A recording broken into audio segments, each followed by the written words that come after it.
Hi, my name's Courtney. Today I'm going to be ranting about Ticketmaster and overall concert ticket sales.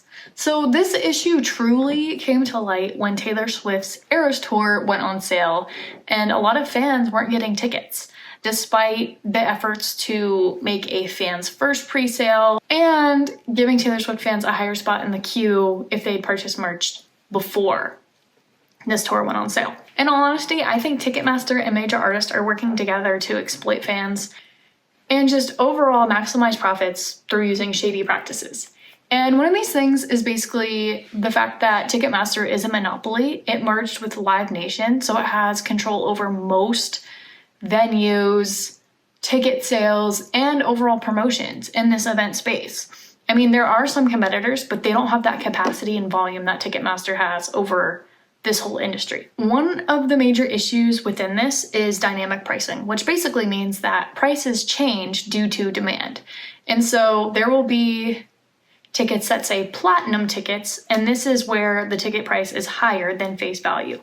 And there have been a couple times where I've bought platinum price tickets, and this is really a big issue. There are times where Ticketmaster claims that tickets are sold out instantly, but how come there are still a bunch of tickets available for resale after an event sells out immediately on their website? Even if they claim that they aren't letting bots in, there is still a large sum of resellers able to obtain these tickets whenever major events drop. I mean, looking at the added dates for Sabrina Carpenter's Short and Sweet Tour, there are shows in New York where the cheapest ticket is $400+ for the cheapest ticket to attend a show. This is not normal.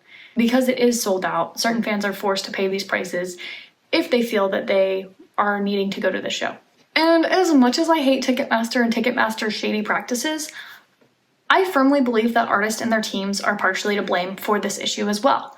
Because now there's something called Charity Platinum, which I've seen from Olivia Rodrigo with her Fund for Good campaign, and Sabrina Carpenter with tickets going to like animal shelters and other causes that she believes in. Where they will take these platinum price tickets and call it charity platinum, so that way the excess of the surge price from the face value ticket goes to charities. So it essentially makes fans feel guilted into thinking that they're supporting a good cause and that it's okay to buy the ticket since this money is going to charity.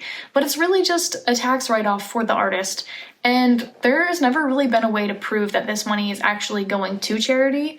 No one's really shown that, like, oh, this is the charity platinum excess and it's going all to this thing. I don't even think there's a solid way to tell that that excess is actually going to some kind of charity. And if it is, there's no really widespread public information on this. It's just a really annoying way for artists to use this charity pricing as a way to justify these higher costs for their tickets. I think charity initiatives are great, but I don't think this should be something that is done at the expense of fans to just benefit the artist overall. The reason why I think that artists are also to blame for this and their teams is because there are other artists who turn off dynamic pricing for their sales and also only allow face value exchanges. So all tickets are sold at face value and resold at face value. So only real fans are going and resellers aren't able to profit off of these. And these shows typically have the most success for me in pre-sales. As an example, Shawn Mendes did a series of smaller shows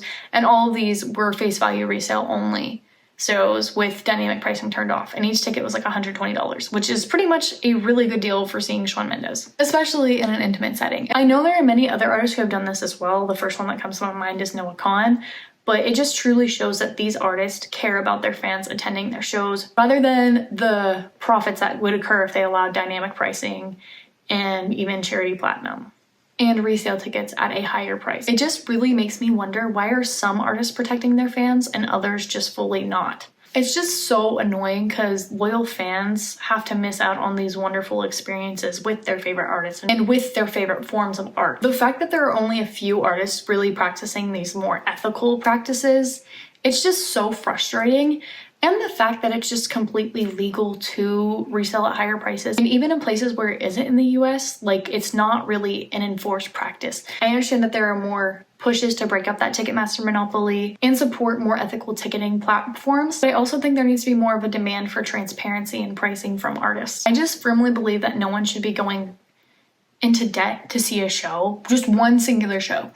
And it's just so annoying that it is very difficult as a fan to be able to go to see certain artists just because the price is way too high. And I'm even thinking through like Beyonce right now. Her Cowboy Carter tour did not sell out because the tickets are way too expensive for fans to be able to afford.